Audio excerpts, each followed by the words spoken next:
Hello friends. तो आज हम पढ़ेंगे रिफ्लेक्शन ऑफ लाइट के बारे में।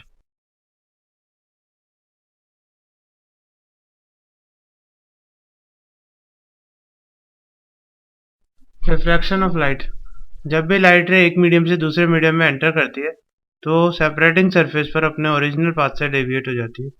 This phenomena is refraction of light. Suppose ये अपने पास कोई सेपरेटिंग सरफेस है जिसके दोनों तरफ अलग अलग मीडियम है। सपोज ऊपर एयर ले लेते हैं, नीचे ग्लास ले लेते हैं। इधर से इंसिडेंट रे आई, इस पॉइंट को पॉइंट ऑफ इंसिडेंस बोलेंगे। पॉइंट ऑफ इंसिडेंस से सरफेस से परपेंडिकुलर डाले तो इसे हम नॉर्मल बोलते हैं। इंसिडेंट रे और नॉर्मल के बीच में जो एंगल बनता है एंगल आई होता है। ये इंसिडेंट रे नेक्स्ट मीडियम में एंटर करती है तो अपने ओरिजिनल पाथ से बेंड हो जाएगी और ये नेक्स्ट मीडियम में सपोज इस डायरेक्शन में जाती है। अब इस केस में इस रे को हम बोलेंगे रिफ्रैक्टेड रे। रिफ्रैक्टेड रे और नॉर्मल के बीच की जो एंगल होगा that is angle of refraction. तो यहाँ पर इस फिनोमेना को हम रिफ्रैक्शन बोलेंगे और इस सरफेस को रिफ्रैक्टिंग सरफेस बोलेंगे।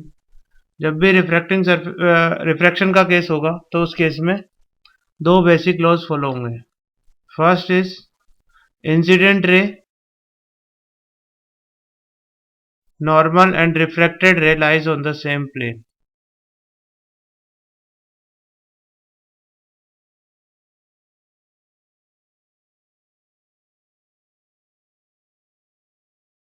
और we can say all three are coplanar. And the second law is Snell's law. Snell's law states that the sine of angle of incidence upon sine of angle of refraction is constant, and that constant is known as refractive index of second medium with respect to first medium. It is also known as n2 upon n1.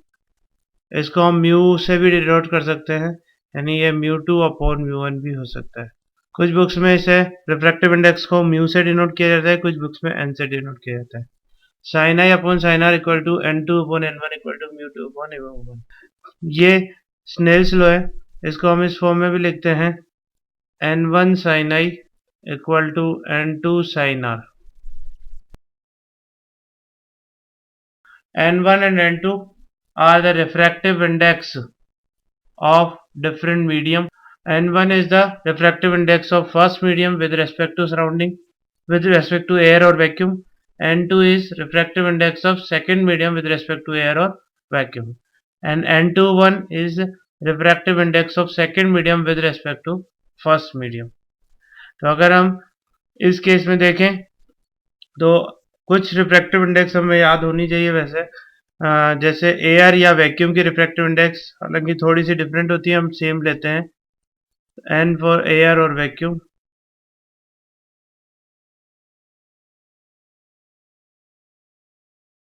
Water की usually pure water जो होता है उसकी refractive index हम लेते हैं 4/3 या 1.33। Glass की रिफ्रैक्टिव इंडेक्स हम लेते हैं 1.5 या 3/2। तो इस तरह से हम अलग अलग मीडियम की रिफ्रैक्टिव इंडेक्स, बाकी किसी की अगर रिफ्रैक्टिव इंडेक्स की जरूरत होगी तो वो दी जाएगी। अगर हम रिफ्रैक्टिव इंडेक्स की चर्चा और करें तो हमें different properties of refractive index हमें बताते हैं। Refractive index basically fractional ratio को बताती है of speed of light in different medium. For example n2 upon n1 is basically equal to v1 upon v2। और अगर हम थोड़ा सा पहले की नॉलेज की बात करें तो जब मीडियम चेंज होता है तो स्पीड चेंज हो जाती है और वेवलेंथ चेंज हो जाती है, बट फ्रीक्वेंसी सेम रहती है। तो यहाँ पर v equal to f lambda हम यूज करेंगे। फ्रीक्वेंसी सेम है तो ये v1 upon v2 lambda 1 upon lambda 2 के बराबर हो जाएगा। तो कुल मिला के हम एक स्नेल्स लॉ का फॉर्मूला एलोबरेट फॉर्म में लिखें तो ये होगा sine i upon sine r equal to n2 upon n1 equal to v1 upon v2 equal to lambda 1 upon lambda 2। Frequency remains constant. इसके अलावा हम और प्रॉपर्टीज ऑफ रिफ्रैक्टिव इंडेक्स की बात कर सकते हैं।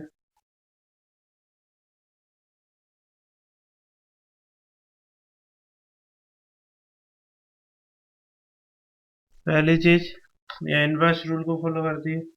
दैट मीन्स अगर n21 is basically equal to 1 upon n12, यानी अगर आप देखें तो n21 इक्वल टू होगा n2 अपॉन n1, n12 होगा n1 अपॉन n2। अगर मैं n21 इंटू n12 करूँ तो ये हो जाएगा 1। This implies that n21 equal to 1 upon n12। Second property की अगर हम बात करें तो ये चेन रूल को फॉलो करती है। दैट मीन्स अगर मैं n31 की बात करूँ तो मैं इसको लिख सकता हूँ n32 इंटू n21। हम सिमिलर वे में इसको प्रूव कर सकते हैं n31 is equal to n3 upon n1।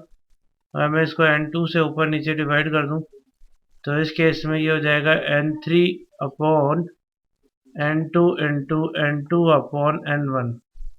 n3 upon n2 is n32 into n2 upon n1 is n21। In the similar fashion हम लिख सकते हैं n41 equal to n43 into n32 into n21।